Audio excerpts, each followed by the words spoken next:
This is Pedro Fraguela. He's a composer, song artist. That's part of the 11 artists that are joining our first cohort here at Co-Residency. But let's start with, how are you? How are things in Spain? How are you dealing with all of this? Well, this is a very particular time. I think that it's widely known that Spain is one of the most affected countries, and here it's getting tense in several ways, socially, political. I think the environment is full of energy. People who's afraid, people who want to go back to normal. So it's kind of a mixed sensation, but I would say that it's really intense, the feeling here in Madrid about how the pandemic is affecting us. Yeah, and when you talk about normal, I remember very early on in my job, the conversation that we were having in the office was, we were talking about the new normal. And this is a couple of months ago, like we need to redefine the new normal. And that's the most difficult thing to think about. What is this going to be like?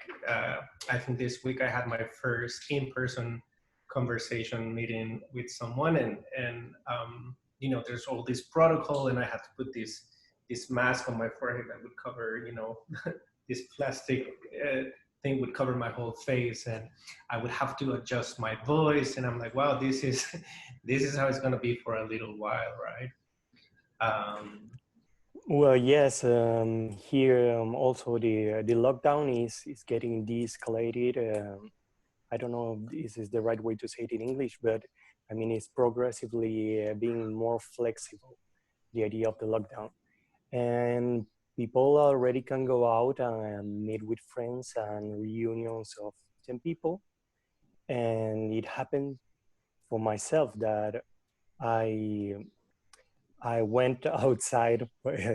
Look how I'm saying it. For me, it's strange that I said I went outside my house, but beside groceries, I met with a friend, which also is a composer and an artist, a very talented Mexican composer. And we met in a park. We preferred like this open space. It would be safer for us. But it was quite strange for me when we were there to see a lot of people at the park. It's like my perception of when I saw a crowded place, it was kind of, I felt anxiety. I felt anxiety to see other people, and it was quite strange because I consider myself a very sociable person. I love going to parties, I love going to crowded places, but that moment it was like when you feel that this situation could be dangerous for you. Exactly, and this anxiety, well, I felt it indoors, and then you also start, like you said, like normally I would go out for a walk around the bay here in Singapore, but yeah, you're very aware of how many people are around you, right? So it's also reshaping a little bit our psyche, right, which is quite interesting.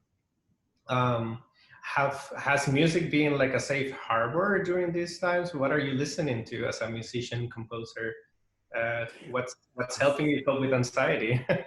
Oh no, it's been really helpful. I listen to a lot of music all the time, and I tend to make playlists of different kind of stuff, and I've been listening to a lot of psychedelic German rock from the 70s, which I think kind of connect because it was a very transitioning time in Germany in that moment during the 70s. The younger generation wanted to leave behind the old German of the Second World War, and bands like Kahn, Neu, Kraftwerk, and all this experimental music. But I kind of listen to everything: classical music, sound art, Latin American music. So it's kind of a mix. But but this German pop and rock from the 70s was very present this last time. It was very inspiring. Yeah, and I think I sympathize with that very unique idea of having this relationship with music that it's so eclectic. Like as a Latino man, you when I was a kid, my grandfather used to play classic music or opera to me, and he would explain to me what was happening. But at the same time, you have all the influences of the Latin American music, and then you grow up with people like Pink Floyd and things like that, and so it's all this menu of things that really help you deal with different emotions. And I think in these times of anxiety, uh, music is a great resource to have. You were born in Argentina, am I right? Of course, born and raised in Argentina. I started traveling and I came to Spain not a long time ago. Mm. Both your parents are Argentinian? Yes, yes. The one which was Spanish was my grandfather from Galicia. He came to Argentina when he was a little boy, but sadly I didn't get to meet him. But that's the connection for my family. I mean, with Spain is the most direct connection. And where in Argentina did you grow up? It was in a city just next to Buenos Aires, like I would say in the suburbs. It's a Suburb. city called Lanús, and it's, I don't know what to say. It's like New Jersey for New York. I mean, this kind of close connection. And what was your relationship with music in those early years? Like I mentioned, like to me, it was my grandfather playing classic music or opera to me and talking to me about it, or what are they singing about and things like that. Or my father was more connected to like Latin music. You know, we grow up and there's music everywhere. Someone's cleaning the house and the radio is on. Like, what was your what was your experience with music at an early age? Well, it really moves me to talk about of this because in my latest works I'm trying to connect just exactly with that, but we can talk about this later if you want. No, but I've grown in a family of musicians and people dedicated to art. I'm not the only musician in my family. I have a brother which is a piano player. My father also plays the piano and composes, and my grandfather from Galicia was a musicologist and played the violin and the harmonica.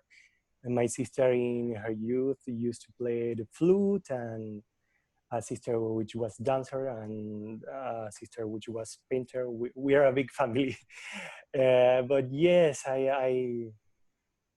it was very present music in my youth, in my childhood. And I would say, I would point specifically to one thing.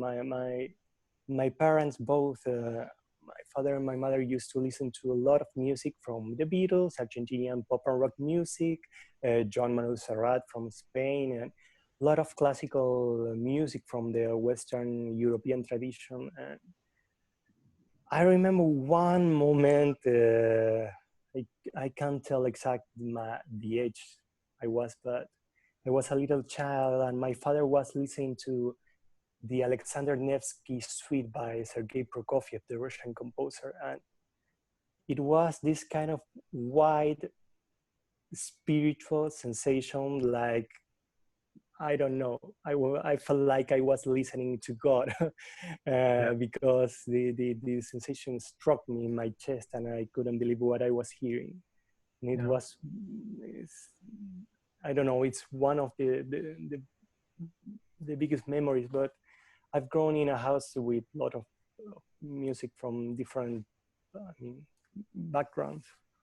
Yeah, and I personally thinking of Argentinian music that has been part of my life at one point or another. And I'm thinking specifically of Sui Generis, which was key during a very difficult time for Argentina. and Charlie Garcia, and what's the name of the other Nito guy? Mestre. Lito, yeah, Mr. Mestre. They were basically protesting in a very subtle way what Argentina was going through.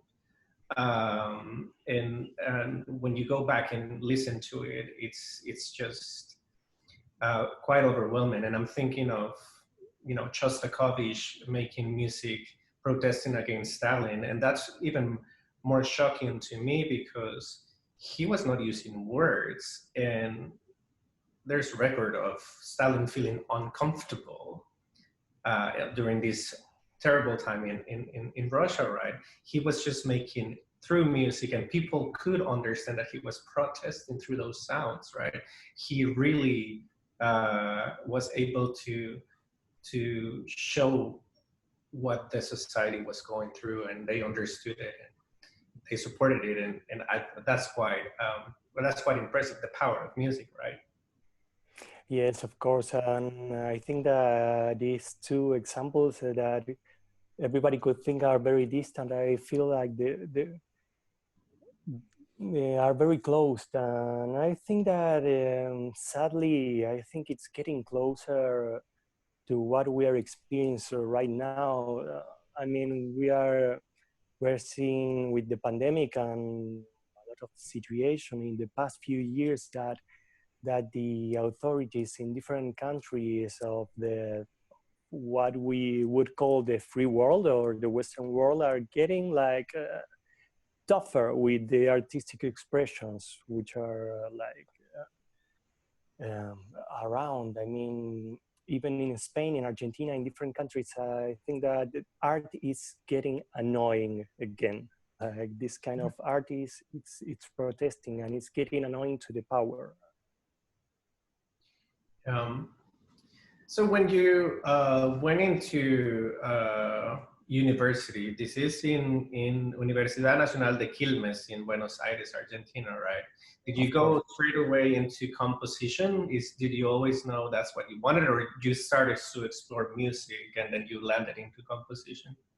It was not my first approach to music. In my family, there was this kind of ritual of coming of age, and it was when you become a teenager, you go with my father and you go to a music store to buy a musical instrument, and it was fun because I remember doing this with my older brother, buying a keyboard, and with my brother buying a guitar, and for me it was a bass guitar, and I played. You still play the bass? Yes, and in this lockdown, I reconnected with the bass. I think I felt with a lot of playing a lot and enjoying it a lot. But and when did yes. Oh, yes, go ahead. No, sorry. No, I was 15 when I started playing the bass, and 10 years later, or 9 years later, when I was 24, I moved to composition. And then when did you start making that transition to electro music? I know that right now I'm not sure if you finished the master's degree on electro music composition in Spain. Yes, yeah, I finished it. Centro Superior Katarina Gurska, right? Yes. So was it Spain that gave you this connection with the electro music, or you've been slowly moving towards that?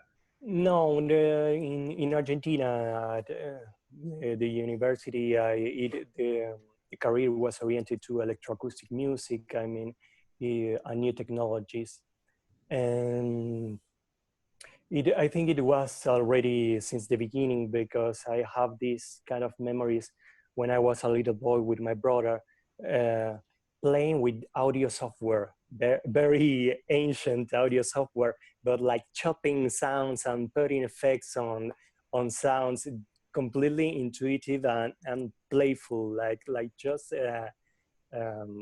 like two kids playing and making strange sounds. But since my childhood, this kind of memory of pure sound as amusement was already there.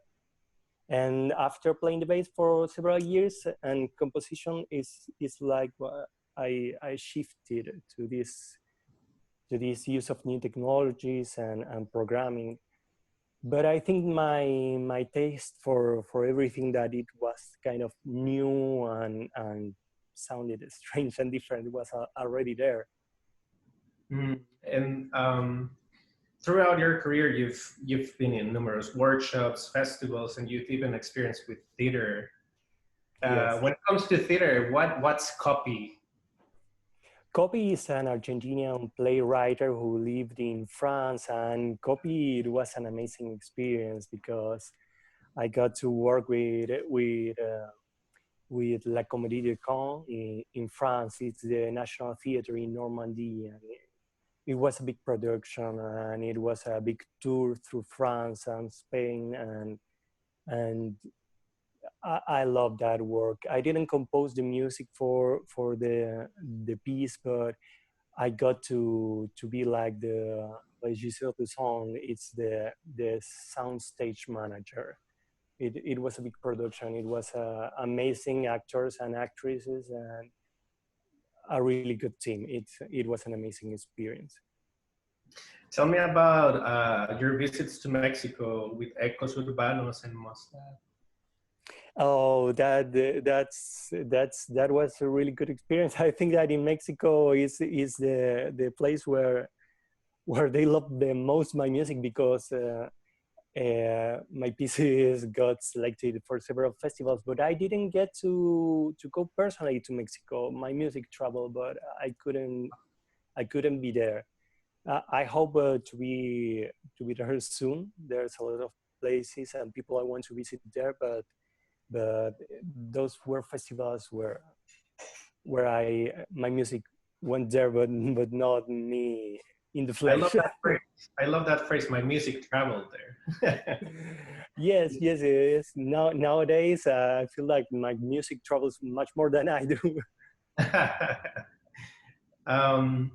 And then there's a little work that you did in Mykonos, Greece. Tell me about that, because I also saw that you have this piece called The Love Song that you did in a collaboration with this, is it soprano? Yes. And, and then I remember there's a piece you have from 2014 where you also have a collage on, suffering and love and something like that. It's just that came back again in 2017.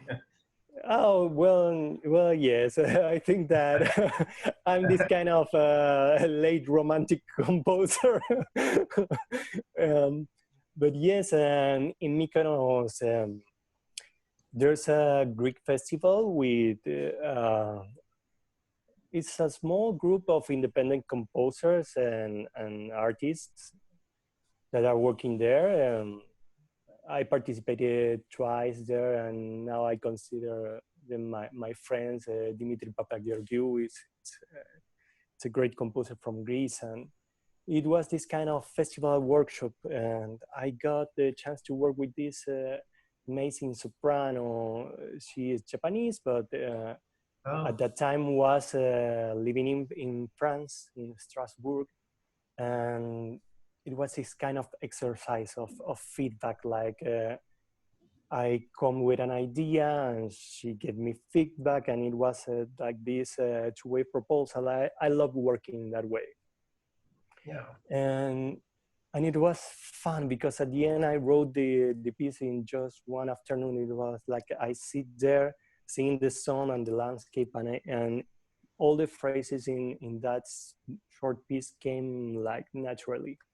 So it got premiered in the festival, and we were quite happy with the result. It was a good collaboration. I want to talk about this project that you have that is called Music for Surfaces, or Música para Superficies. Yes. And because the work that you're going to be doing with co-residency has to do with it. I have personally experienced your second release of Música para Superficies. So I want to tell you a little bit about what my experience was with your performance, and then you can introduce the whole masterpiece that you're creating and what's your intention. But I thought that maybe it would be interesting for you to see what someone as an audience experience with your piece, right? So it's called Música para Superficies, and it's a performance. And so this made me think about experiences that I've had throughout my life with, you know, some of my fondest experiences with Mozart, Beethoven, obviously Mahler, and Arvo Pärt. I think that's how you pronounce his name. Yes, yes, yes, Estonian yes. composer. So first I started to think about, there is this essay that Joseph Ratzinger wrote called My Mozart. It's a short essay where he basically says things like, you know, I thank Mozart for giving us this music, and I thank God for giving it to him, because it's just out of this world amazing. Like, how can one person do this? And he also talks about how and I do agree with this comparison. He says, when you listen to Beethoven, you feel how hard he worked, like how much he sweat for every note that he was writing. And with Mozart, it was just organic. He, you know, it's this guy who liked to party and drink, and he had this amazing gift. So did Beethoven, but it's true that you feel that, to me, you do feel that he worked very hard at it. Obviously, he was deaf, right? He had to deal with deafness. Maybe that's one of the reasons you perceive that.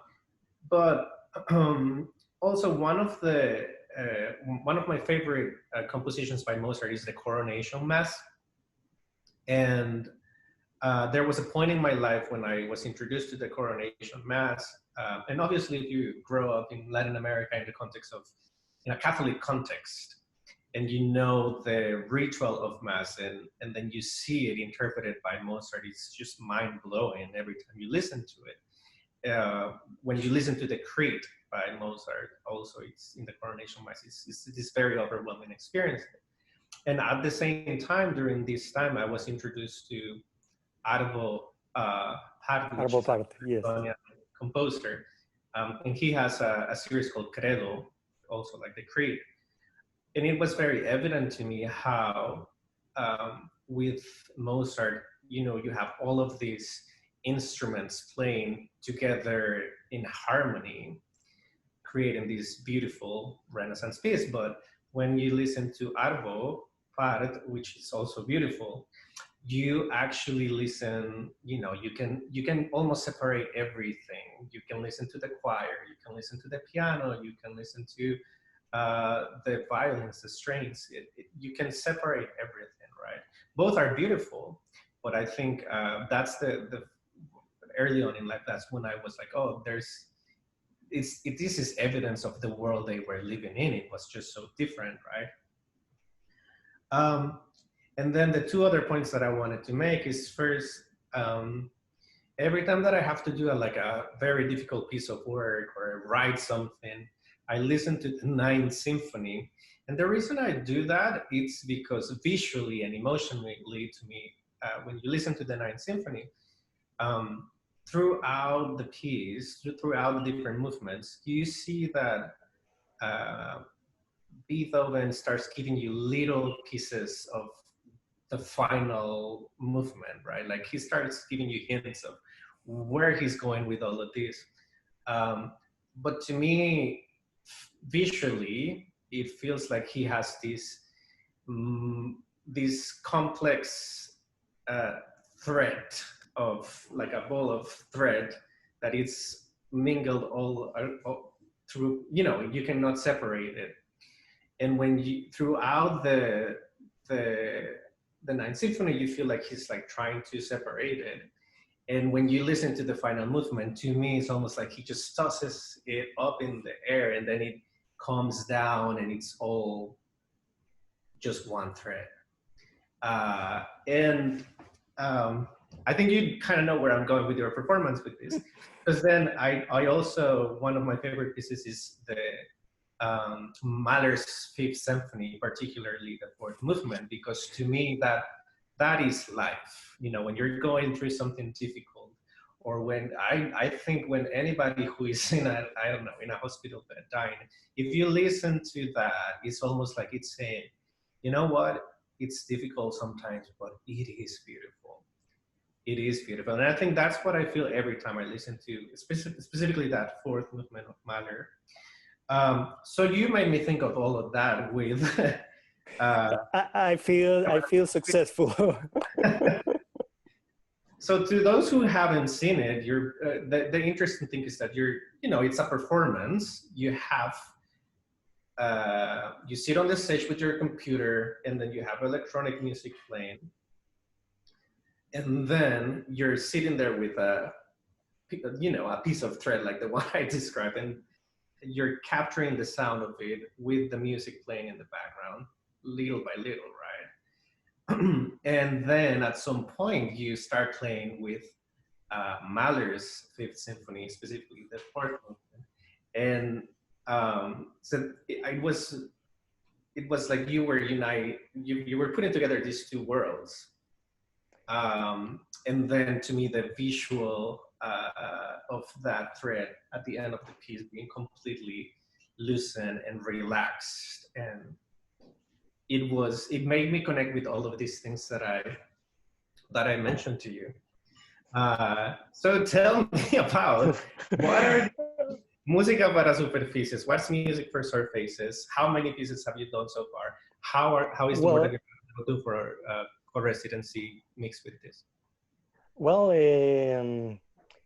I finished 4 of the pieces of the set. I mean, I think the one I'm working for in co-residency is going to be the 5th, and I don't know. It's this kind of it's in my, for the moment it's kind of my big project where all my ideas are getting together.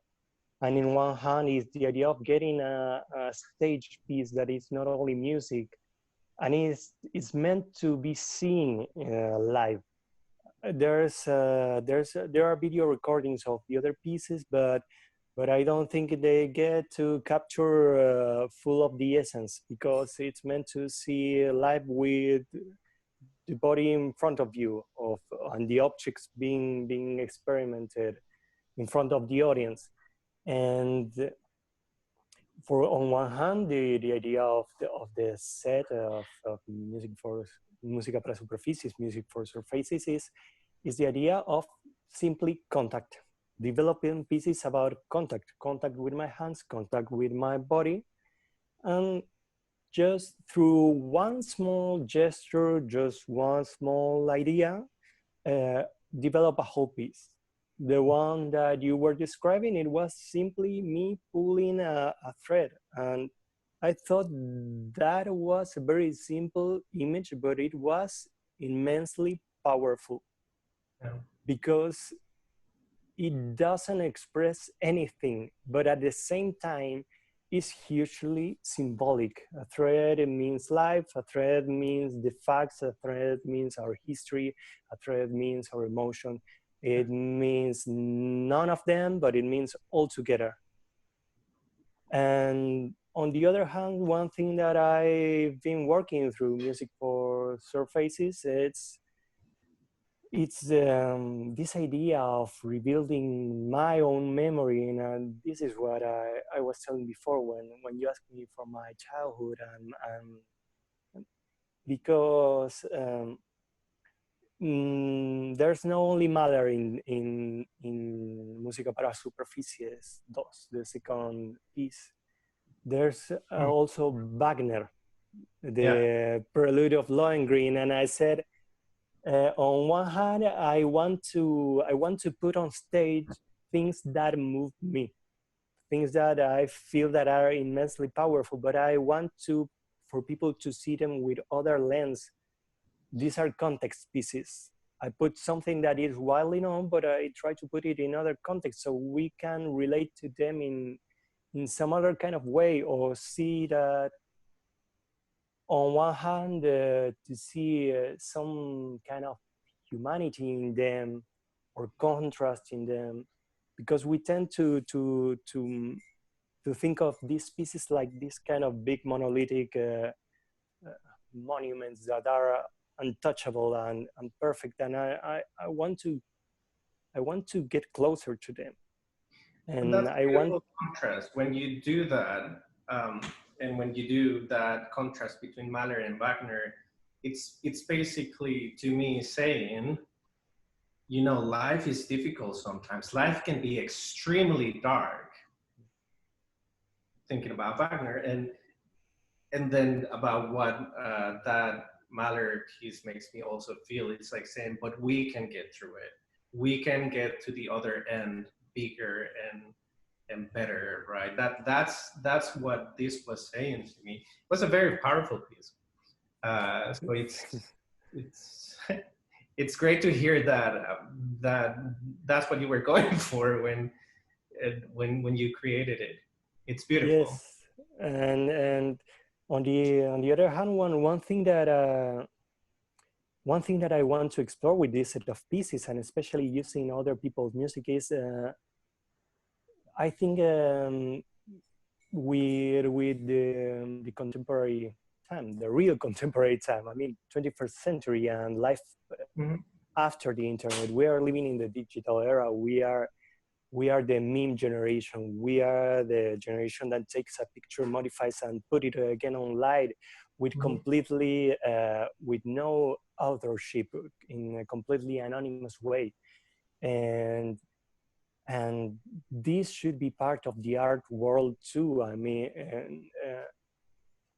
I think we can take pieces of great works and put it in different contexts and saying, let's relate to this in a new way. Let's take a look at this great painting. Let's take a look at this great symphony. But how does affected us right now?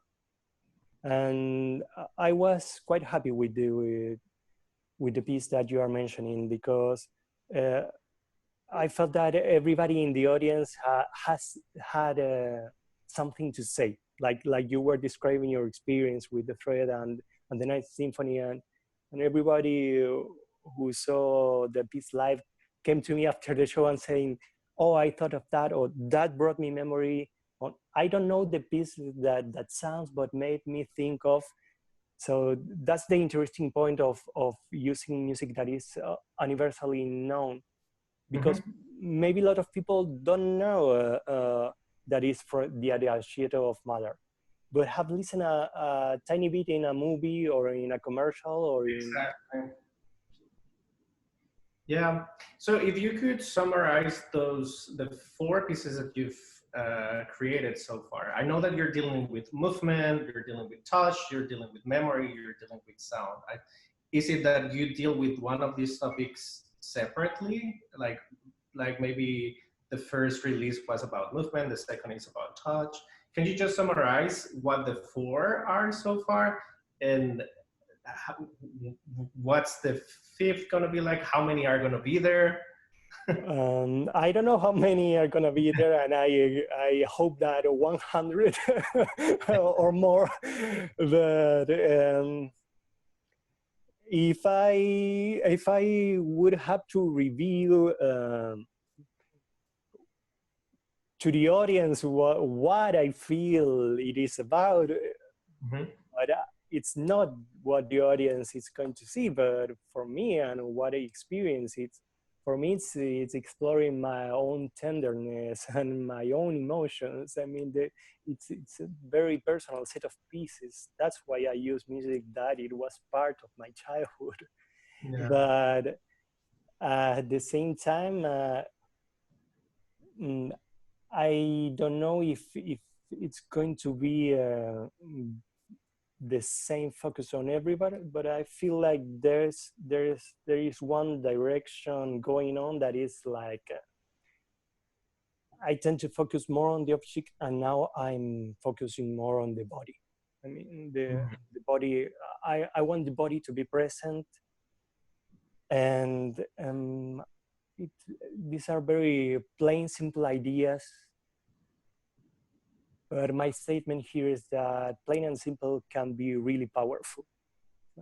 Yeah, I mean, it already is what you have done, but also that idea of the body. And you were talking earlier about your first experience trying to go out of your apartment and seeing other people and how close our bodies are and all of it's a relevant topic to capture. And if you could do it through music, that's fascinating. When you're composing all of this, because it's music and but it's a performance as well, right? It's your Do you document everything like the electronic music? There's a score for that, and then do you write something like, oh, the performer and it's in this middle of the stage with a thread of like, do you write everything in that level of detail?